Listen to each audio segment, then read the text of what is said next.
오늘 우리가 본 이 오바댜서는 약간 생소한 성경 중에 하나입니다. 근데 가장 좋은 것은 성경 중에 가장 짧은 성경 중에 하나이기도 합니다. 오바댜는 선지자의 이름입니다. 오바댜서의 내용은 에돔이라는 나라를 하나님께서 이제부터 완전히 멸망시키려고 하는 그 작정을 예언한 그리고 선포한 내용입니다. 오바댜서의 내용은 에돔을 어떻게 하나님께서 징계하시고 멸망시킬지에 대한 내용이 들어있는 내용입니다. 이삭에게는 두 명의 아들이 있었습니다. 첫째 아들 이름이 무엇입니까? 에서입니다. 둘째 아들의 이름은 야곱입니다. 이 야곱이 하나님의 축복의 자손이 되어서 나중에 이름이 이스라엘로 변합니다. 그리고 이 이스라엘, 야곱의 12아들을 통해서 이스라엘 지파가 나오게 되는 겁니다. 그런데 이스라엘인 이 야곱의 형의 이름이 에서입니다. 에서는 사냥꾼이고 들사람이었습니다. 상당히 남성적인 사람이었습니다. 그래서 털도 많이 나 있는, 그래서 전체적으로 볼 때 상당히 붉은 빛을 띄었다고 하니까 약간 고릴라 같기도 한 그런 생각이 좀 드는데요. 붉은 빛을 띄었다고 해서 이 에서의 별명을 에돔이라고 합니다. 붉다라는 뜻입니다. 이 에돔이라는 별명을 가진 에서를 시작으로 해서 자손들이 쭉 번창을 합니다. 이 사람들이 바로 에돔 자손들입니다. 에돔 사람들이라는 겁니다. 그럼 결국은 보면 에돔과 이스라엘은 어떤 관계입니까? 한 민족입니다. 형제의 나라입니다. 마치 남한과 북한과의 관계와 비슷합니다.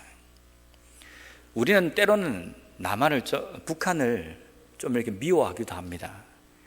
왜냐하면 시도 때도 없이 미사일이다 뭐다 해서 무력 적화 여욕을 버리지 않고 있기 때문에 독재 정권을 좀 싫어하긴 합니다.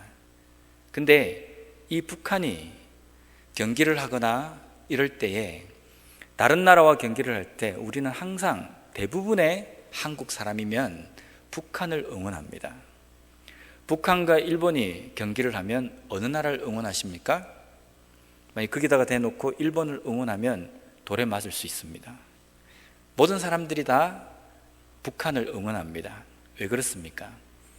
아무리 지금 현재는 대립적인 그런 관계에 있다 할지라도 원래 근본적으로 돌아가면 같은 민족이기 때문입니다. 그래서 결정적인 순간에는 한 편을 들기도 합니다. 이스라엘과 에돔이라는 이 나라가 남한과 북한과의 관계라고 한다면 이 두 나라는 어떤 때는 좀 대립적인 관계에 있다 할지라도 어떤 때에는 두 나라가 형제 나라이기 때문에 친밀하게 관계를 유지하는 그런 모습도 볼 수 있어야 합니다. 그런데 에돔은 이스라엘을 그렇게 생각하지 않습니다. 어떤 생각이 있는지는 모르지만 자기 조상 때에 자기 조상에게 오게 되는 하나님의 그 축복권을, 장자권을 이 이스라엘이 빼앗았기 때문에 거기에 대해서 항상 피해의식을 가졌는지 항상 이스라엘을 옆에 붙어서 괴롭히는 나라 중에 한 나라였습니다. 이스라엘이 애굽을 떠나서 광야 생활을 지내고 가나안 땅에 들어가기 위해서는 에돔의 이 지경을 통과를 했어야 합니다. 이 통과를 해야지 빨리 갈 수 있습니다. 질러 갈 수 있습니다. 그런데 에돔 땅에다가 이스라엘 백성들이 협조 요청을 구합니다. 우리가 지금 이 대군이 많은 백성들이 가나안 땅까지 가야 돼. 우리의 목적지는 가나안 땅이다. 그래서 당신들의 이 지경을 좀 통과를 좀 해야 되겠는데 좌로나 우로나 치우치지 않고 오직 그 길로만 행하고 당신들에게는 전혀 피해가 가지 않도록 하겠습니다. 그래서 우리로 하여금 당신의 나라를 통과할 수 있도록 허락해 주십시오라고 협조 요청을 합니다. 에돔이 어떻게 반응하는지 아십니까? 우리는 절대로 길을 열어줄 수 없다.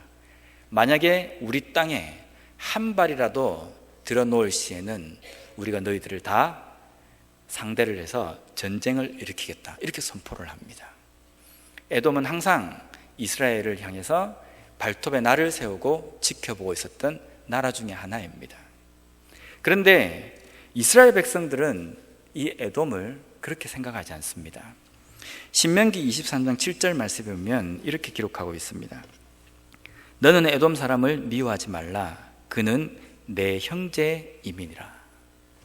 하나님께서 이스라엘 백성들에게 가나안 땅에 들어갔을 때에 하나님의 백성으로서 어떻게 살아야 할지에 대한 행동 강령, 지침서를 이스라엘 백성들에게 내려주십니다. 그것을 우리는 율법, 규례 이렇게 표현을 합니다. 거기에 명시한 내용 중에 하나님께서는 이스라엘 백성들에게 명령하십니다. 너희들은 절대로 에돔 사람들을 미워해서는 안 된다.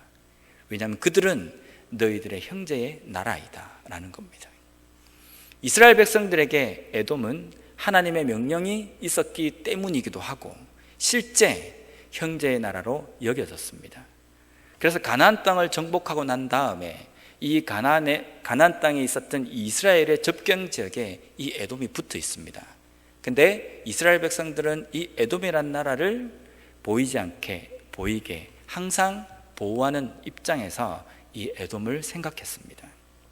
그런데 에돔은 그런 보호를 받고 있음에도 불구하고 이스라엘에 대해서 항상 호시탐탐 어떻게 하면 대적을 할 것인지를 생각하는 나라였습니다. 결정적으로 남유다가 바벨론에게 멸망당하는 함락이 되는 그 시기가 있었습니다. 그 전쟁 때에 바벨론의 입장에 서서 남유다를 괴롭힌 나라 중에 대표적인 나라가 이 에돔 사람들입니다. 바벨론이 예루살렘을 함락을 할 것 같으니까 그 바벨론 편에 붙어서 남유다를 괴롭히고 멸망시킨 장본인들 중에 한 나라였습니다.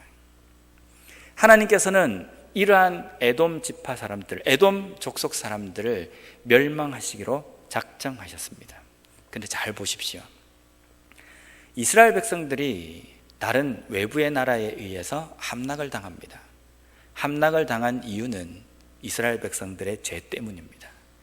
남유다가 하나님 앞에 잘못했기 때문에 이 남유다를 바벨론의 손을 통해서 이 남유다를 함락시키십니다.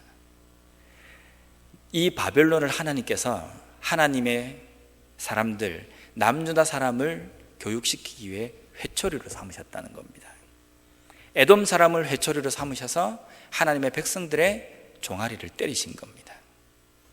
그런다면 바벨론이, 에돔이 하나님의 백성들을 괴롭힌 것은 어쩌면 하나님의 책임일 수 있습니다. 그런데 이 모든 계산이 끝나고 난 다음에 하나님께서는 다시 예언을 하십니다. 바벨론을 멸망시키시고 에돔을 멸망시키시겠다는 겁니다. 이유는 왜 나의 백성들을 못 살게 굴었느냐라는 겁니다. 남유다는 나의 백성인데 내 자녀들인데 왜 너희들이 그들을 못 살게 굴었느냐라는 겁니다. 웃기지 않습니까? 하나님이 하라고 해서 했는데 나중에는 돌아서서 에돔과 바벨론이 하나님의 징계를 받게 되었습니다.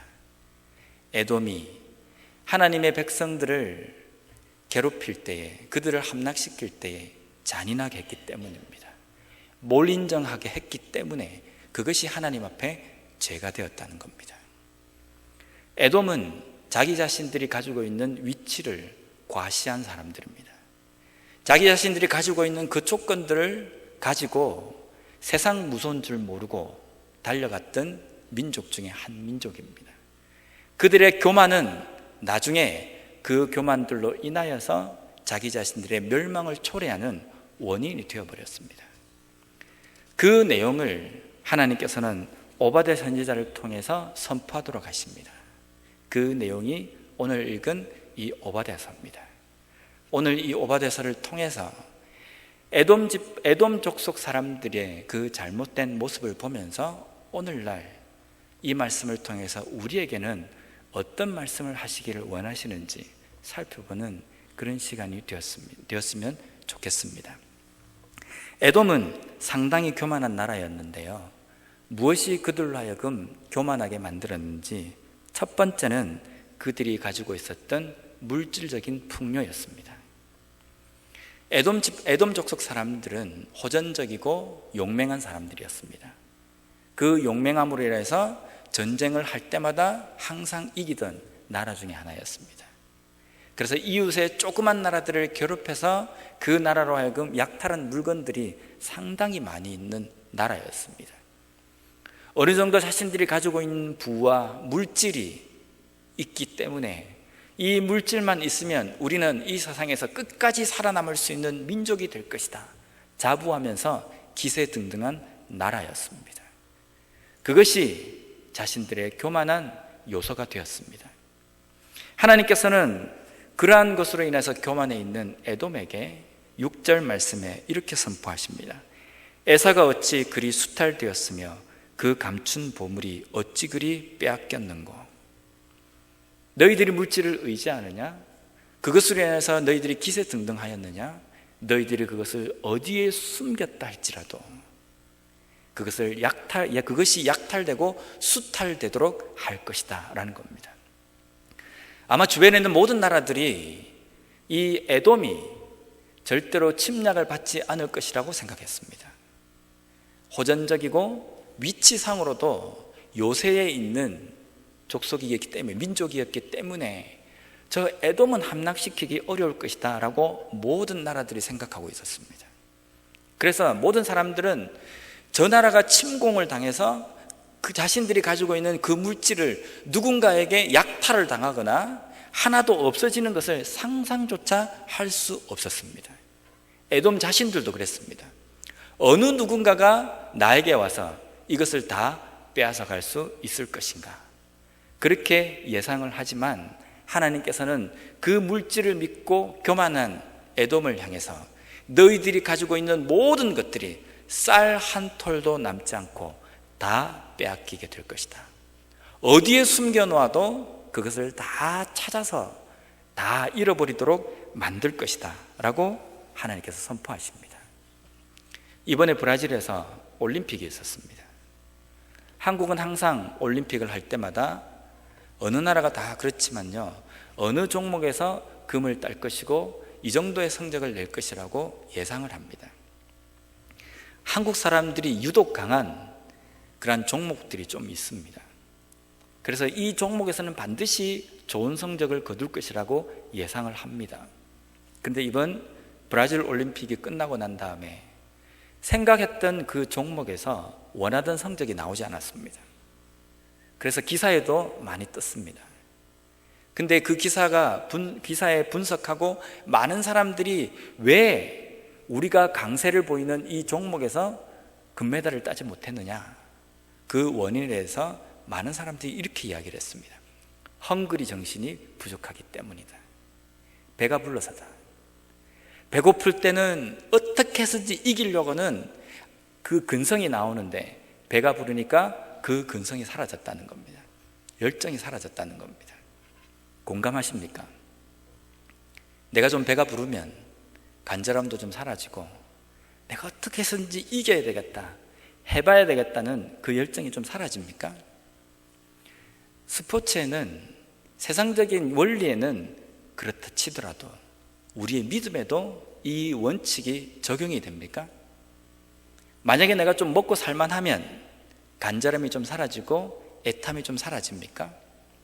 물질적인 부가, 풍요로움이 점점점 많아지면 하나님을 찾으려고 하는 생각조차도 사라지게 되는 겁니까? 이거는 잘못된 논리입니다. 어떻게 보면 이러면 안 됩니다. 왜냐하면 물질과 우리가 누리는 것은 하나님께서 허락하시기 때문에 우리에게 오게 되는 겁니다. 우리가 가지고 있는 물질관이 그렇습니다. 내가 많이 가지든 내가 적게 가지든 내가 가지고 있는 소유 전부는 하나님으로부터 온 것이고 하나님에게 소유권이 있는 겁니다. 그러면 우리에게 누리라고 주신 것들 때문에 하나님을 찾지 않게 되는 결과가 되어버리면 이거는 주객이 전도가 되어버린 겁니다. 하나님을 좀 잘 섬기라고 물질을 주셨는데 그것에 묻혀가지고 하나님을 찾지 못하게 된다고 한다면 이것은 축복이 아니라 저주가 될 수 있다는 겁니다. 우리의 신앙생활에도 내가 좀 먹고 살고 편안해져 버리면 열정이 약해지고 하나님을 애타게 찾지 않는다. 그래서 거두어 가시면 그제서야 하나님을 찾게 되고 열정이 생긴다. 실제 우리가 이런 이야기를 자주 합니다. 그리고 우리의 삶은 그렇게 되어가는 것 같습니다. 그런데 이것은 너무 서글픈 현실입니다. 하나님께서 우리에게 주신 것은 하나님께서 우리로 하여금 하나님을 더 잘 섬기라고 주신 것입니다. 그러니까 우리에게 많이 주시든 적게 주시든 무엇을 주시든지 우리는 그것을 감사하면서 주시면 주실수록 더 애타게 하나님을 찾고 감사해야 하는 것이 신앙적인 법칙이 되어야 되는 겁니다. 그런데 우리의 믿음이 만약에 이 환경으로 인하여서 좌지우지 된다면, 내가 소유하고 있는 물질 때문에 내 믿음의 열정이 식었다가 불타올랐다 한다고 한다면 하나님께서 그런 불안한 믿음 가운데 무엇을 허락해 주시겠습니까? 줬다가는 믿음을 잃어버리는데 주시겠습니까? 정말 사랑한다면 그렇게 연약한 자들에게 안 주실 수 있습니다. 그래서 우리는 생각을 똑바로 해야 합니다. 나에게 주신 이 물질의 소유권은 하나님께 있고, 나에게 적게 주시든지 많이 주시든지 어떤 환경이 되든지 우리가 하나님 앞에 하나님을 향한 열정은 식을 줄 몰라야 됩니다. 시간이 가면 갈수록 더 불타야 되고 더 열정적으로 하나님을 붙들어야 하는 것이 우리의 믿음이 법칙이 되어야 된다는 겁니다. 에돔은 그 물질 때문에 콧대가 높아졌습니다. 하나님이고 뭐고 우리를 건드릴 수 없을 것이다. 이 많은 물질이 있기 때문에 우리는 이 땅에서 영원히 살 수 있을 것이다. 이런 생각이 에돔의 멸망을 자초하게 되었다는 겁니다. 두 번째로 에돔을 교만하게 했던 것은 지리적인 위치 때문입니다. 에돔이 거하고 있는 그 땅은 해발 600에서 750m의 높은 지대에 있습니다. 그리고 그곳은 모든 땅이 바위로 된 땅이었습니다. 한번 생각해 보십시오. 조금 높은 지대이고 그리고 바닥이 전부 바위로 되어 있습니다.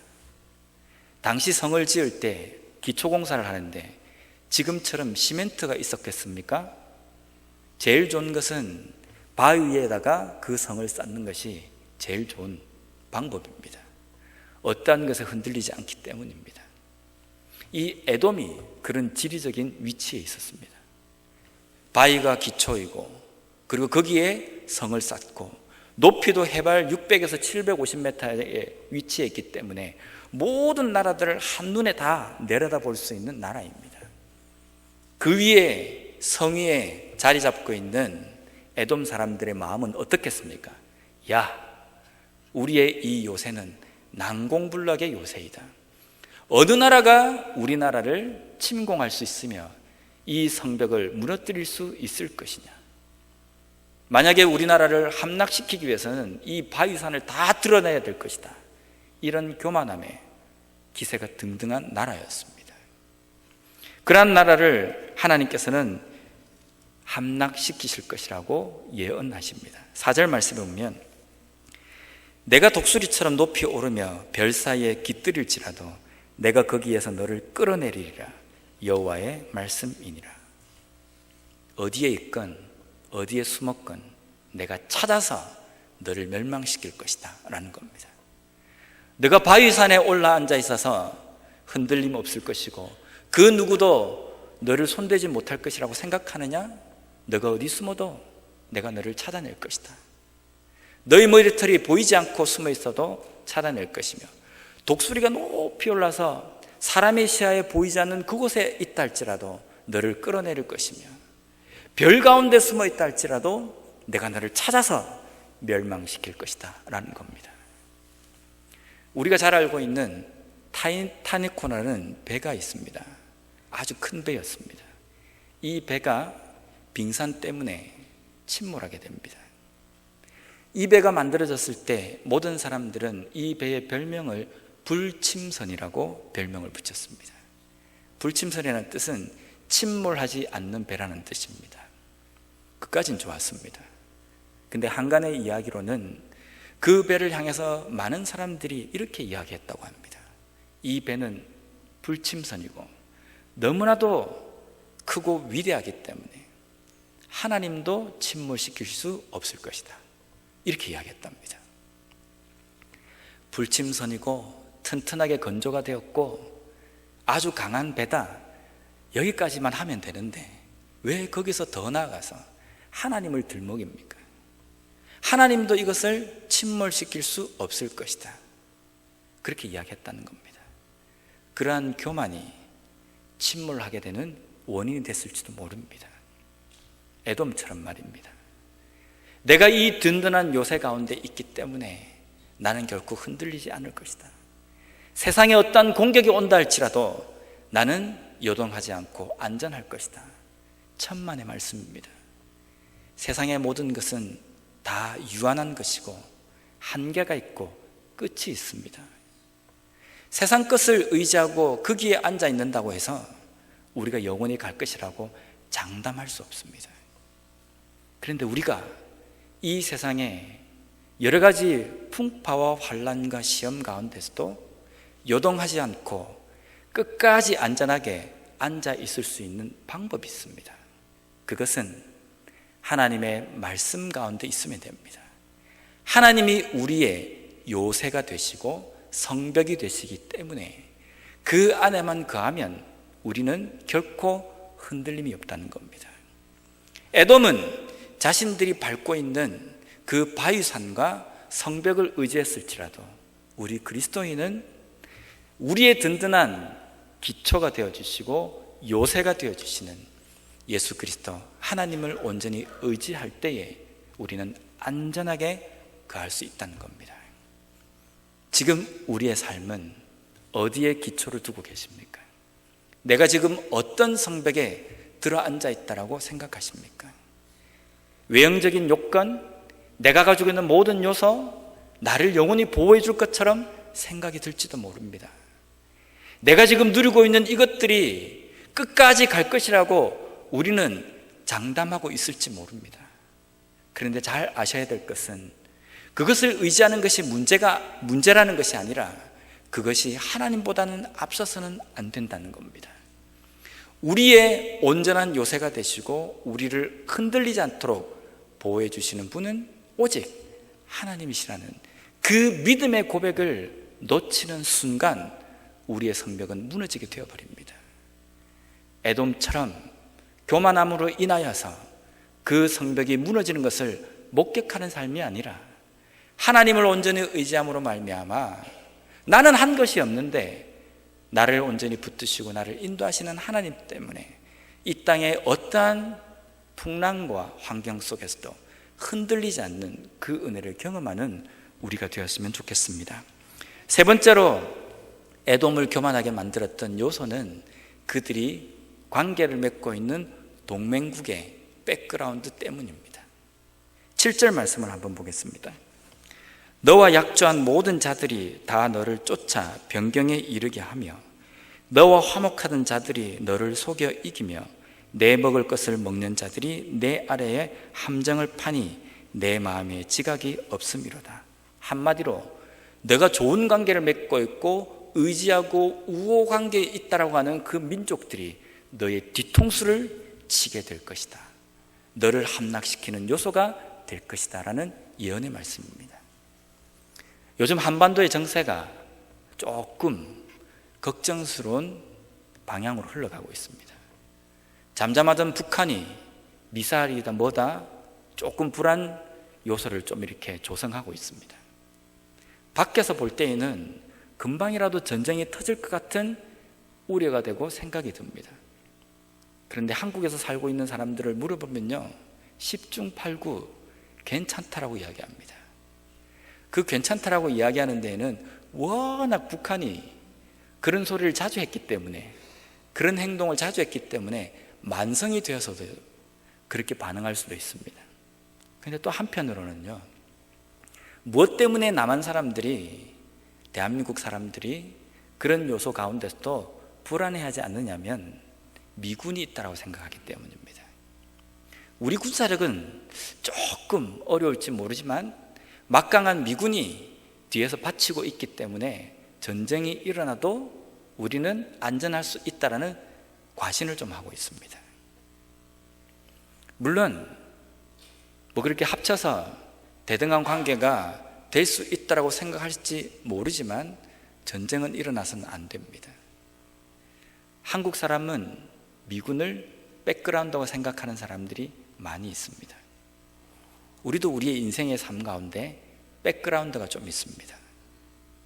내가 이 사람과 좋은 관계를 맺고 있기 때문에 내 힘으로는 붙일지 모르지만 내 힘으로는 이 세상의 여러 가지 문제를 감당하기 좀 어려울지 모르지만 이 사람이 내 편이기 때문에 나는 끝까지 갈 수 있을 거야.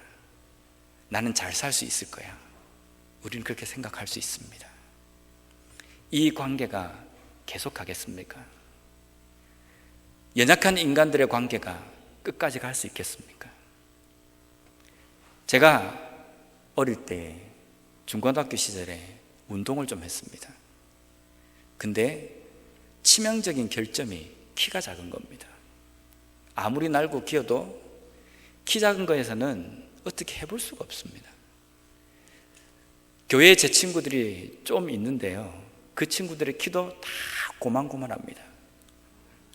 세워놓으면 어디서 이런 애들 모아놨는지 키가 다 고만고만해요.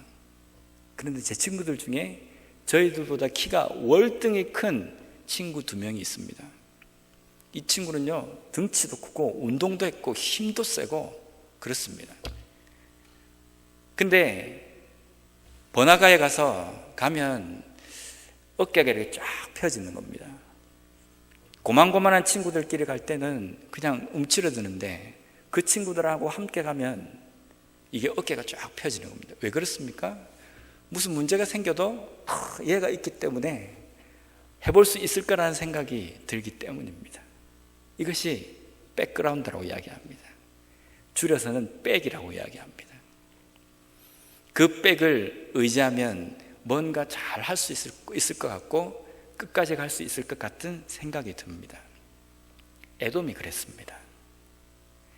우리나라는 이스라엘보다 작지만 옆에 나와 관계를 맺고 있는 바벨론도 있고 다른 나라들이 거미줄처럼 유대 관계에 있기 때문에 우리가 위험하면 이 나라들이 나를 도와줄 것이다. 맹신한 겁니다. 그 맹신이 곧 교만을 불러일으키고 세상에 그 어떠한 세력도 우리나라를 무너뜨릴 수 없을 것이라는 교만함에 살도록 한 것입니다. 하나님께서는 그런 교만함 가운데 있는 에돔을 멸망시키십니다. 그것도 자신들과 좋은 관계를 맺고 있다라는 그들의 손을 통해서 에돔을 멸망시키십니다. 우리가 이 세상 가운데 확실한 백그라운드는 존재하지 않습니다. 모두가 연약하고 유한한 것이기 때문에 우리의 백그라운드는 다 유한하고 언젠가는 사라집니다. 그래서 의지할 것이 못 됩니다. 그런데 단 하나 유일하게 확실한 백그라운드가 있습니다. 말씀드리지 않아도 잘 알지 않습니까? 하나님입니다. 하나님의 이 백그라운드는요, 세상의 그 어떤 공격에도 무너뜨릴 수가 없습니다. 아니, 해보지도 못합니다. 그 백그라운드가 우리와 함께 하시고 우리들의 뒤에 딱 버티고 있기 때문에 사탄이 제 아무리 강하다 할지라도 머리털 하나도 건드릴 수 없다는 겁니다. 그 하나님을 백그라운드로 인식하고 계십니까? 하나님이 나의 백그라운드라고 고백하시는 삶을 살아가고 계십니까? 그렇다면 이 땅에서 든든하게 살아갈 수 있습니다. 그런데 한 가지 조건이 있습니다. 나의 백그라운드가 하나님이시고 나의 요새고 나의 성백이신 분이 하나님이시라고 한다면 우리가 남아있는 숙제는 우리가 거할 곳이 성벽 밖이 되어서는 안 된다는 겁니다. 성 안에 거해야지만이 그 백그라운드가 내 백그라운드가 되고 그 든든한 요새가 나의 요사가 되고 성이 된다는 겁니다. 하나님의 말씀 가운데 하나님의 백성답게 이 땅의 삶을 어떻게 살 것인지 고민하고 하나님을 온전히 붙드는 삶을 살려고 몸부림치는 삶을 살아갈 때 그렇게 된다는 겁니다. 몸뚱아리만 교회에 앉아 있다고 하나님이 우리 편이 되는 것이 아닙니다. 하나님의 백성답게 살 때에 하나님의 온전한 지배를 받고 하나님의 자녀가 될 수 있다는 겁니다. 나의 삶에 든든한 백은 하나님이십니다. 내 삶에 나를 흔들리지 않도록 꼭 붙들어 주시는 분은 하나님이십니다. 그 하나님이 우리의 인생 가운데 요새가 되어주시고 성벽이 되어주시겠다고 약속하시고 선포하셨습니다. 이제 우리에게 남은 것은 그 성 안에 거하는 것뿐입니다. 매일매일 삶 속에서 하나님의 말씀 가운데 어떻게 살아야 하는지 명령한 것을 명심하고 매일매일 삶 속에 우리에게 주시는 기적과 같은 은혜가 일상처럼 당연한 것처럼 여기지 않고 하나님께서 나에게 특별히 허락해 주신 은혜임을 항상 감사함으로 나아갈 때에 우리와 우리 교회 가운데에는 하나님의 놀라운 빼끄는다고 같은 우리를 흔들리지 않도록 붙들어 주시는 그 은혜를 경험하는 은혜가 풍성한 우리 교회, 우리 개개인의 삶이 되었으면 좋겠습니다.